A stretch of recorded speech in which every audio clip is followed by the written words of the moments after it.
Es jueves, 12 de diciembre del 2019, en Wuhan. La Comisión Municipal de Salud de Wuhan, provincia de Hubei, en China, notifica un conglomerado de casos de neumonía en la ciudad. Los funcionarios de salud comienzan a ver que los pacientes tienen en común haber visitado el mercado mayorista de mariscos de Huanan. El mercado es conocido por ser un centro de ventas de aves de corral, murciélagos, serpientes y otros animales salvajes. Fue identificado por primera vez en Wuhan en diciembre del 2019. Un pequeño inciso. El siguiente video es una recopilación de varios sucesos que han ocurrido en lo que rodea al coronavirus desde que comenzó en diciembre hasta el día de hoy, que vamos por el mes de julio. Esto tomando principalmente información y fuentes de algunas noticias y la OMC. Buenos días, tardes o noches o cualquiera que sea el tiempo en el que veas esto. Soy Daniel Santiago Sicoarón y esto es una breve historia sobre el coronavirus.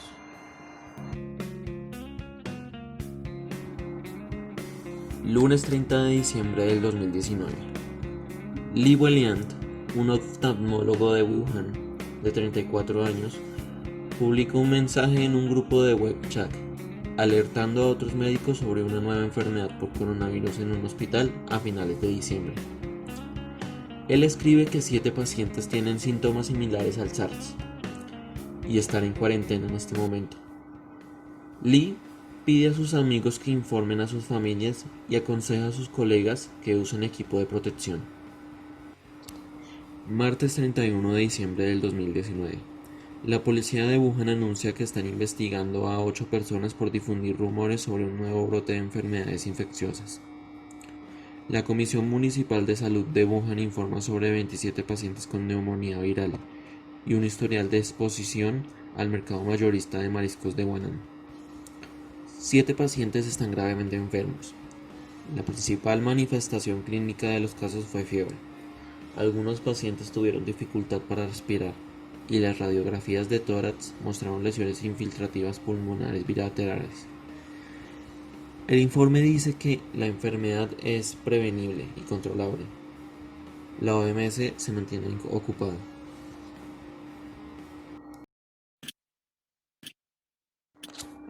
Jueves 1 de enero.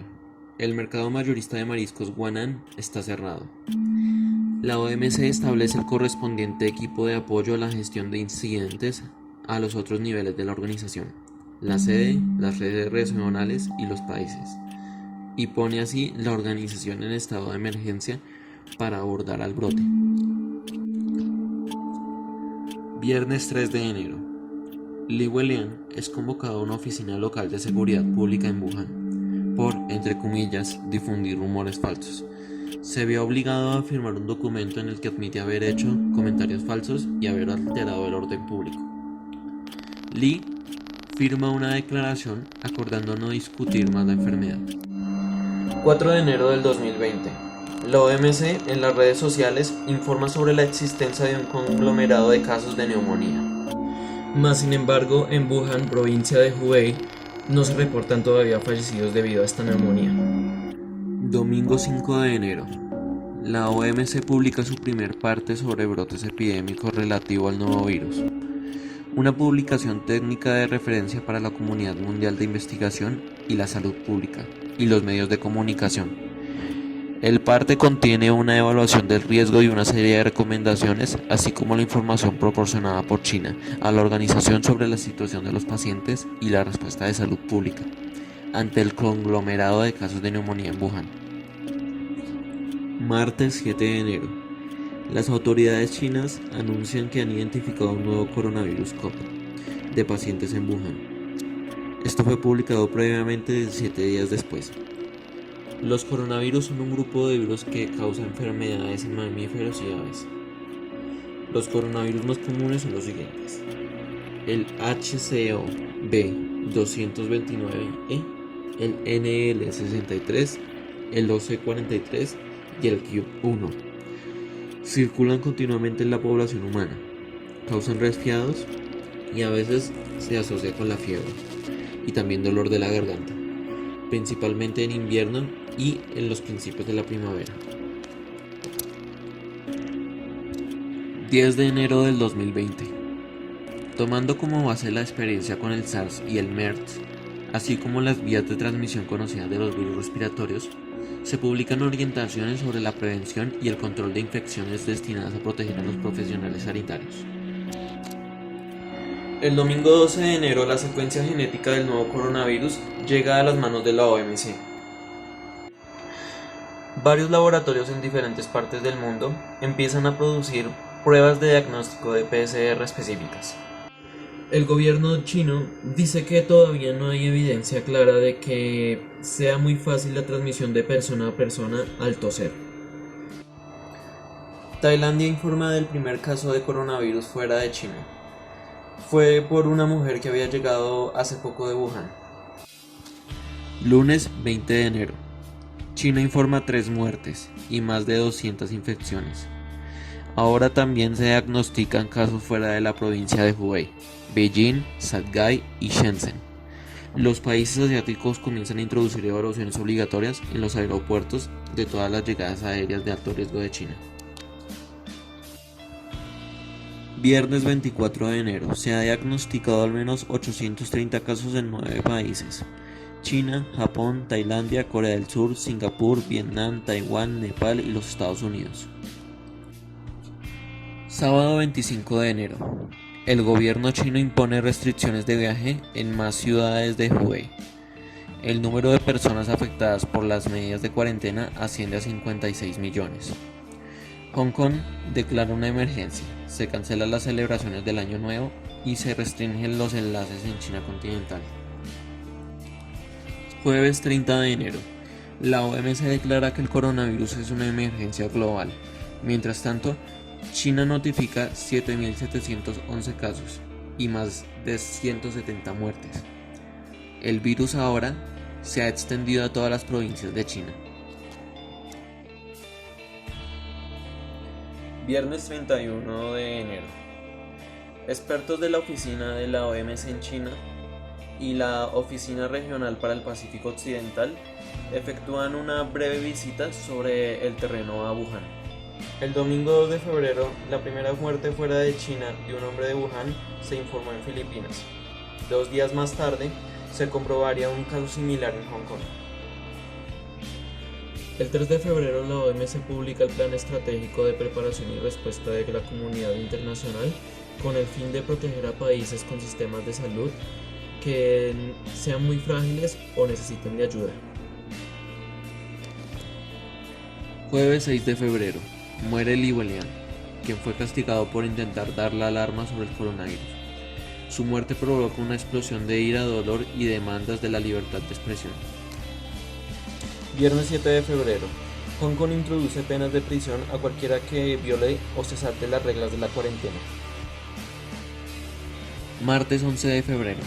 Menos de 3 semanas después de la introducción de medidas de cuarentena masiva en China, el número de casos notificados diariamente comienza a disminuir. La OMS anuncia que la nueva enfermedad infecciosa se llama COVID-19, enfermedad por coronavirus 19. Durante las siguientes 24 horas, Noruega, Dinamarca, los Países Bajos, Irlanda del Norte, Estonia, Rumania, Grecia, Georgia, Pakistán, Macedonia del Norte y Brasil notificarán sus primeros casos de COVID-19. Del 11 al 12 de febrero de 2020, la OMS convoca un foro de investigación e innovación sobre la COVID-19, al que asisten más de 400 expertos y entidades financiadas de todo el mundo. Jueves 20 de febrero.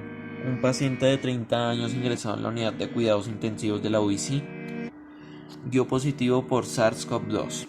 Durante las siguientes 24 horas, el número de casos notificados aumentaría a 36, sin vínculos con el paciente o casos positivos previamente identificados. Este es el comienzo de la epidemia en Italia. Lunes 24 de febrero. Bahrein, Irak, Kuwait, Afganistán y Omán informan sus primeros casos. El martes 25 de febrero se presenta al público un informe de una misión conjunta de 25 expertos internacionales y chinos La misión viajó a varias provincias chinas diferentes. Los hallazgos más importantes son que la epidemia china alcanzó su punto máximo y se produjo una crisis entre el 23 de enero y el 2 de febrero, y luego disminuyó constantemente. Esta fue la primera prueba de que el uso agresivo de las cuarentenas ordenadas por el gobierno chino era correcto. Desafortunadamente, los países europeos que no experimentaron la epidemia del SARS durante el 2003 perderían tiempo preciado antes de seguir el ejemplo chino.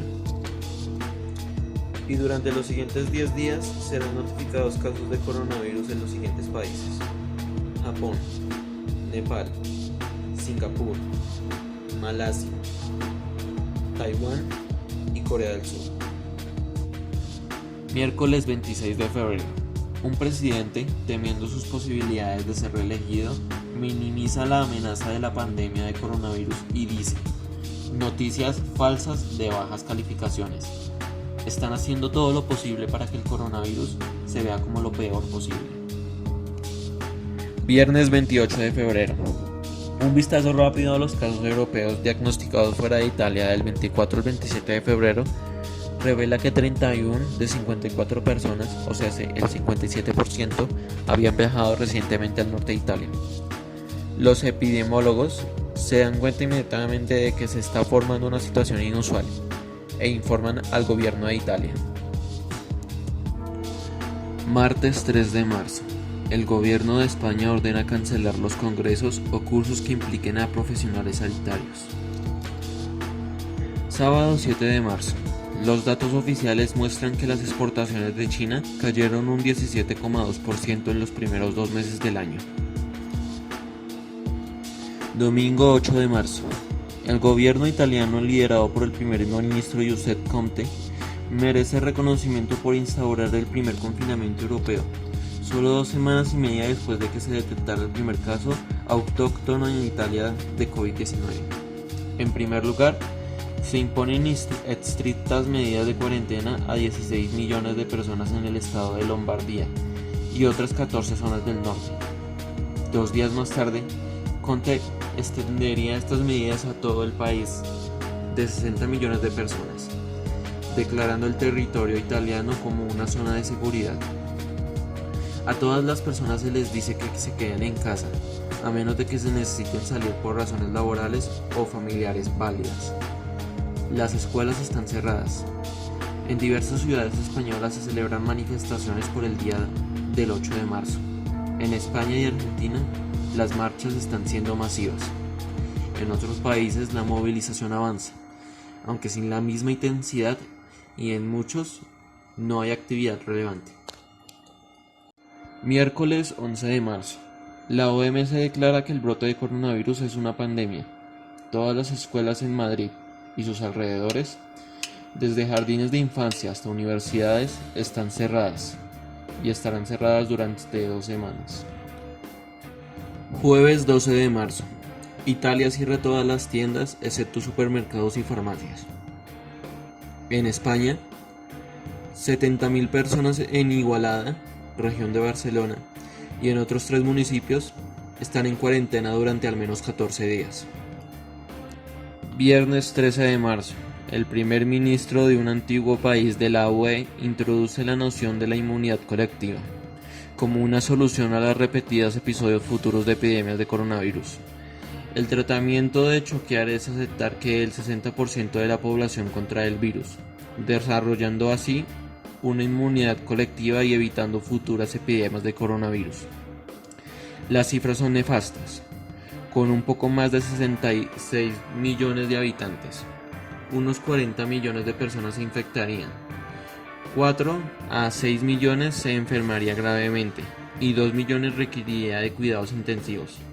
Alrededor de 400.000 británicos morirían. El primer ministro prevé que muchas familias van a perder seres queridos antes de tiempo. Sábado 14 de marzo.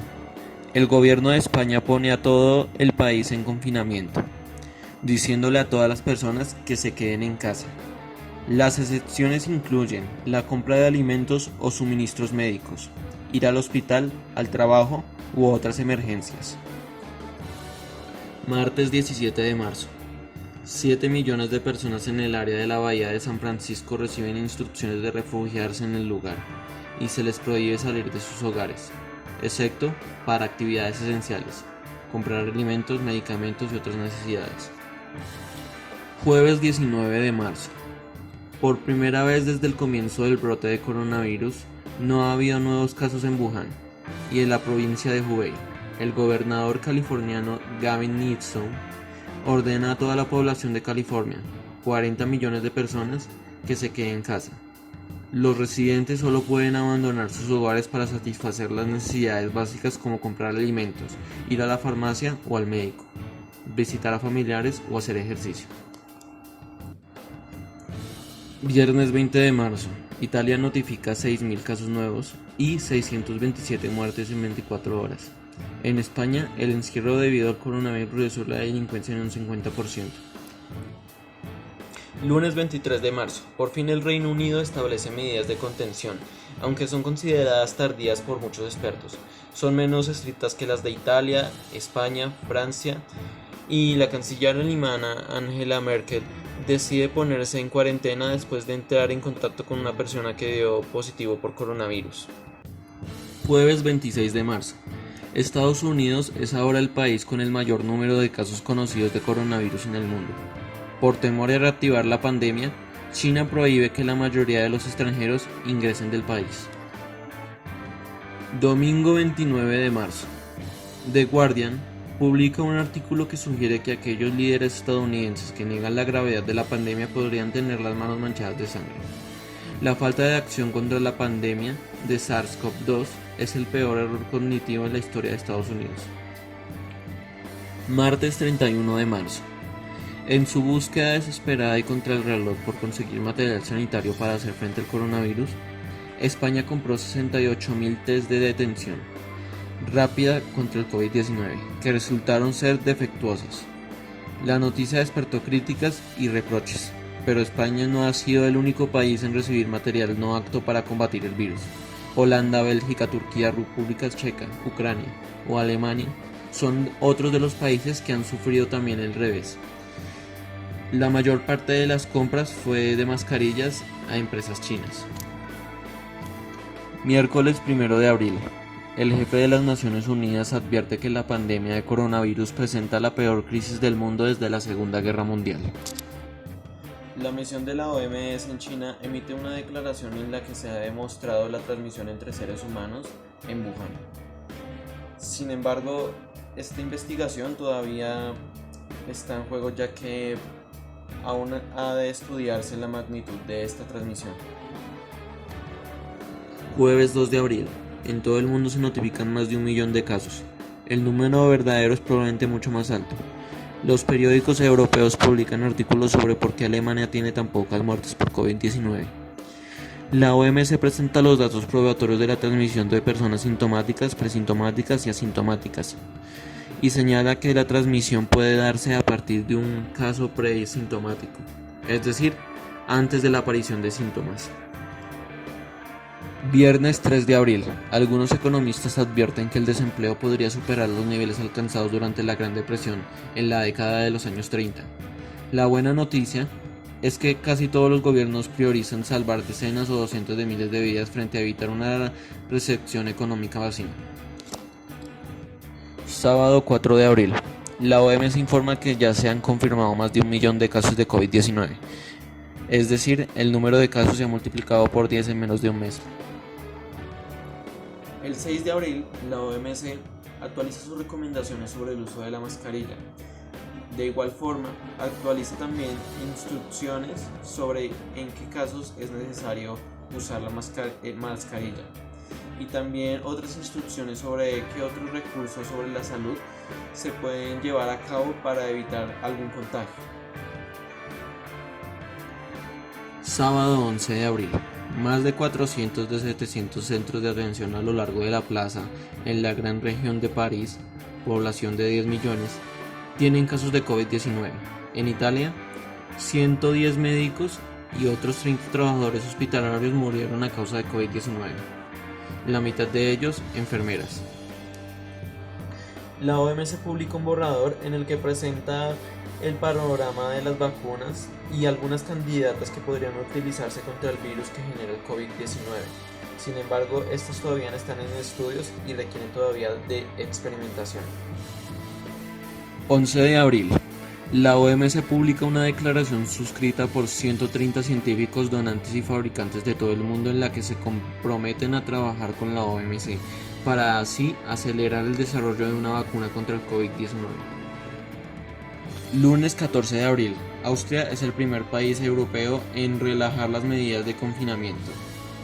Abre talleres de automóviles y bicicletas, lavaderos de coches, tiendas de materiales de construcción, de hierro y madera, centros de bricolaje y jardinería, así como pequeños distribuidores con un área de clientes de menos de 400 metros cuadrados.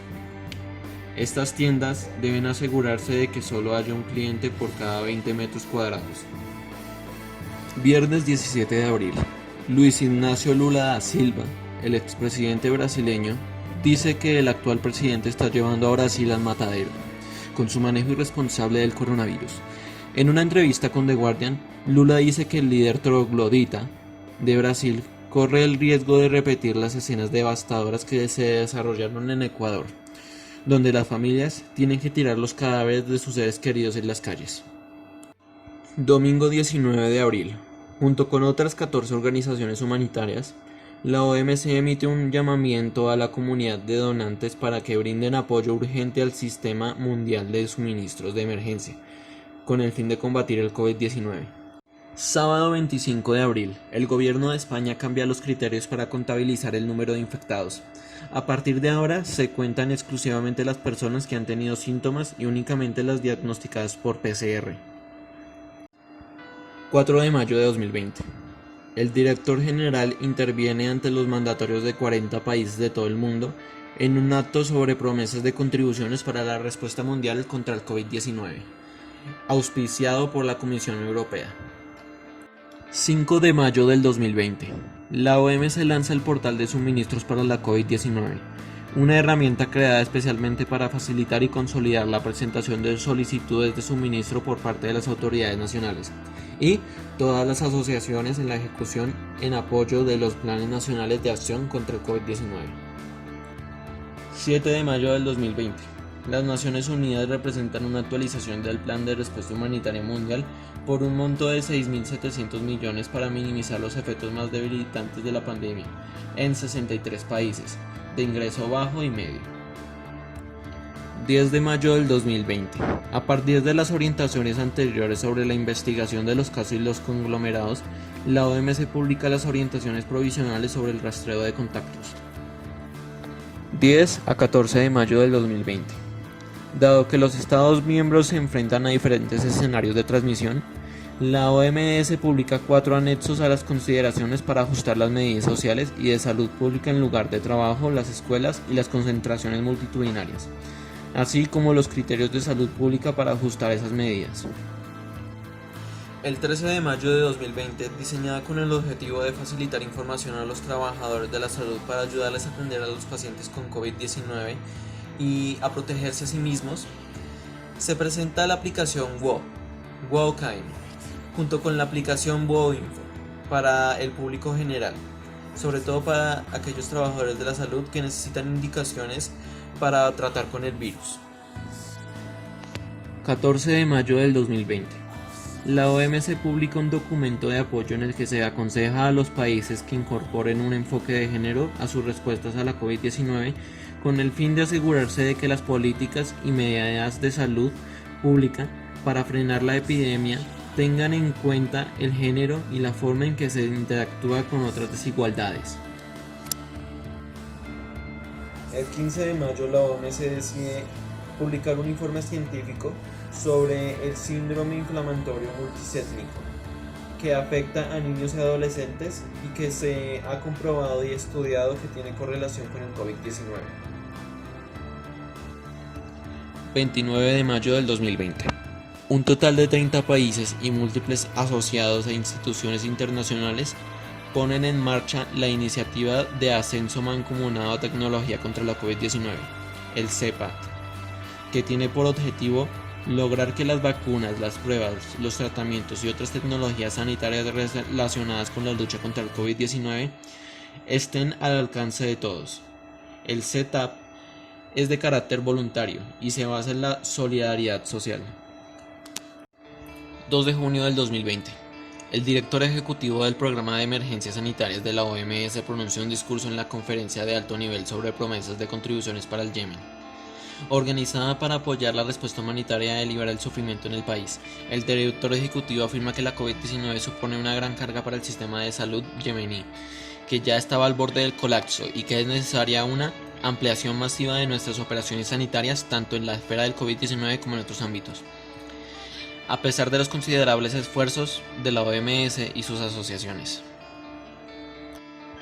4 de junio del 2020. La OMS acoge con satisfacción los nuevos y cruciales compromisos de financiación contraídos en la Cumbre Mundial de las Vacunas, organizada por el Gobierno del Reino Unido y celebrada telemáticamente en la tercera conferencia sobre promesas y contribuciones a Gavi. La Alianza para las Vacunas. Los compromisos de financiación contribuirán a mantener la inmunización en los países de ingreso bajo y mitigar así el impacto del COVID-19. La cumbre también pone de manifiesto la importancia de contar con una vacuna segura y eficaz, a la que se pueda acceder equitativamente para luchar contra este virus. 16 de junio del 2020.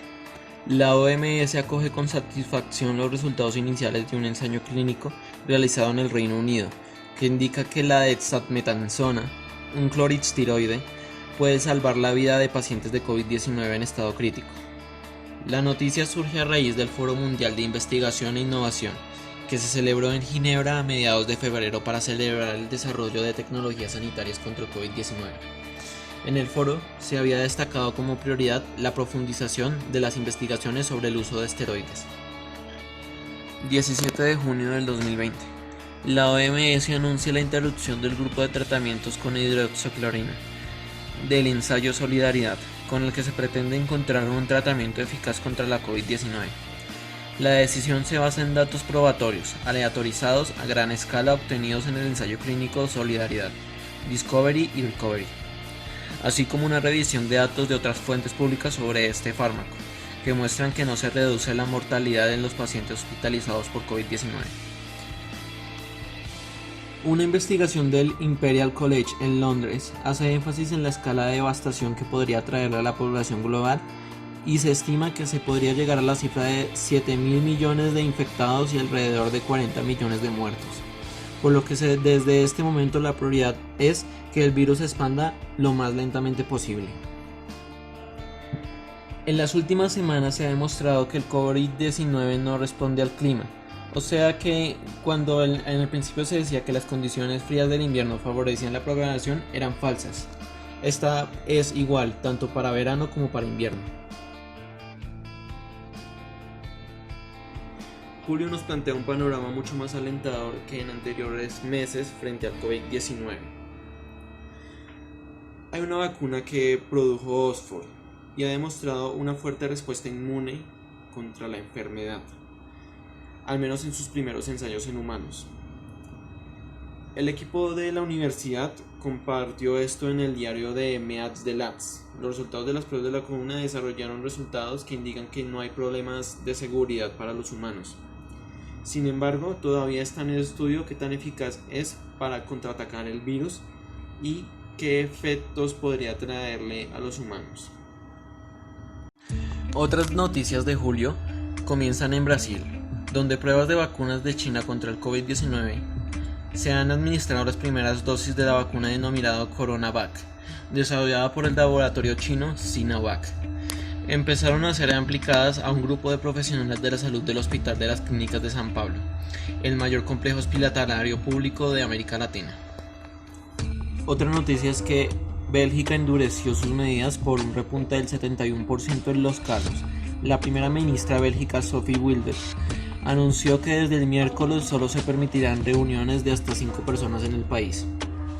Otra noticia es que Moderna comienza la fase 3 de su vacuna. Probará con más de 30.000 participantes. La farmacéutica estadounidense informó que ha dado inicio a la fase 3 de su vacuna. contra el nuevo coronavirus. 30.000 voluntarios participarán en el ensayo. La última noticia es que la OMS convocará un comité de emergencia por la pandemia de COVID-19. Tedros Ghebreyesus, director general de la Organización Mundial de la Salud, anunció que durante la semana convocará al comité de emergencia del organismo para discutir la situación del planeta ante la pandemia de COVID-19. ¿Cómo ha afectado el coronavirus? Internacionalmente todos conocemos de los miles de contagios y muertes que ha causado el COVID. Pero yo en esta parte me voy a centrar en algo que a lo largo plazo va a afectarnos a todos. Incluso una vez pueda controlarse completamente la enfermedad. Y eso es el aspecto económico. Una vez se hizo vigente la pandemia, se vio un notable retroceso en los mercados del mundo. Organismos internacionales como la Organización para la Cooperación del Desarrollo de la Economía, OCDE, y el Fondo Monetario Internacional, la FMI, advierten de que la pandemia puede reducir el crecimiento económico mundial en 2020. En una situación como esta, los estados se ven obligados a inyectar grandes cantidades de dinero para que el sistema siga funcionando. Países como Francia han anunciado que se suspende el pago de alquiler y de las facturas de la luz, gas o agua, mientras el propio estado se hará cargo de pagar los créditos bancarios de la gente que no pueda asumirlos por culpa de la epidemia. La caída de las bolsas de valores, que las empresas dejen de producir y la gente deje de consumir, también tiene efectos sobre las bolsas y también los mercados de valores, donde se comienza con el valor de las empresas y las materias primas. El 9 de marzo se convirtió en el segundo lunes negro, un lunes negro consecutivo en las bolsas mundiales, como consecuencia de las medidas preventivas contra el coronavirus. Desde entonces, la situación no ha hecho nada más que empeorar, con caídas pronunciadas en los mercados globales. La crisis producida por el coronavirus también ha provocado un descenso en la demanda de petróleo. De hecho, el petróleo se ha visto bastante afectado, ya que la actividad industrial y doméstica se ha ralentizado en muchos países a causa de las medidas de control, además de consumir menos combustibles por la situación de pandemia. Hay otro factor que influye en el precio del petróleo: la batalla interna entre Rusia y Arabia Saudí, que son los dos mayores productores de petróleo en el mundo. Entre otras cosas, es evidente que el coronavirus ha detenido o ha pausado a nivel mundial también al entretenimiento, desde la industria videojugabilística hasta la cinematográfica. Nacionalmente, en el aspecto económico, mi país ha sido bastante golpeado. Algo de ver es que no todas las personas pueden aislarse del todo, ya que muchas familias dependen del día a día, lo que al principio de la pandemia y hasta el día de hoy se refleja en la cantidad de contagios y muertes, pero también en una perjudicada economía. Las industrias de lo que se conoce como la economía naranja ha sido la más afectada por la pandemia, y de hecho, según indicadores del DANE, la producción del cine y video bajó en un 93,1%. La ocupación hotelera disminuyó en un menos 47,3%.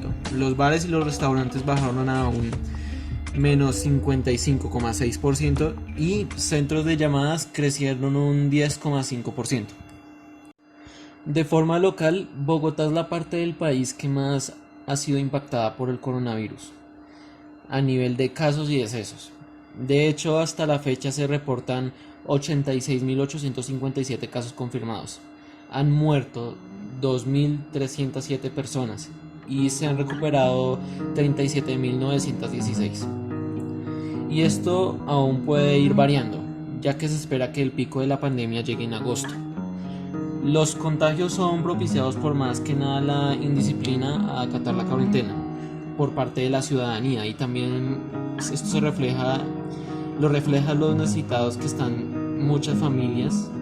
Hay muchas familias necesitadas, ya que, pues, como lo dije antes, sufren el riesgo de contagiarse, ya que dependen del pan del día a día para poder mantenerse, para poder pagar una renta y sus cosas en general. O si mantienen una familia, pues peor.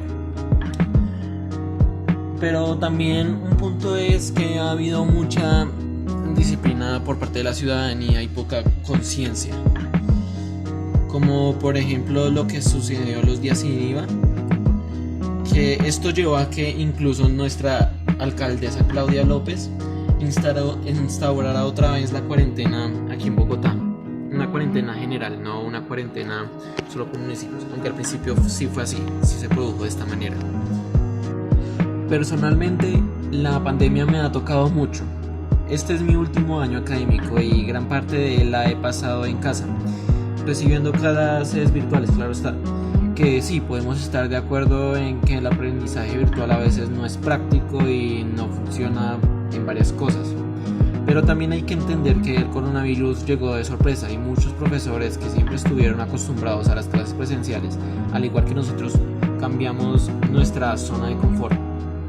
Por parte de mi familia no hay ningún problema, no hay problemas económicos, ellos pueden trabajar por medio de llamadas. Pero también es evidente que desde que comenzó la pandemia y se nos imposibilitó salir, muchas personas perdieron su trabajo y sus negocios. Quiero terminar con un pequeño inciso sobre el apogeo tecnológico que se ha visto en la pandemia, ya que esta ha acelerado el uso de la tecnología en la sociedad. Y esto se ve reflejado en la industria del videojuego, en las aplicaciones de trabajo en línea, las teleconferencias, trabajos que la red puede ofrecer. Y bueno, es evidente que nos acercamos a una nueva normalidad. Una vez que la pandemia haya acabado, no podemos esperar que el mundo como lo conocíamos antes de este sea el mismo. Aún hay que afrontar el declive económico que causó, y como incluso una cultura mucho más digital para todos será cada vez más constante.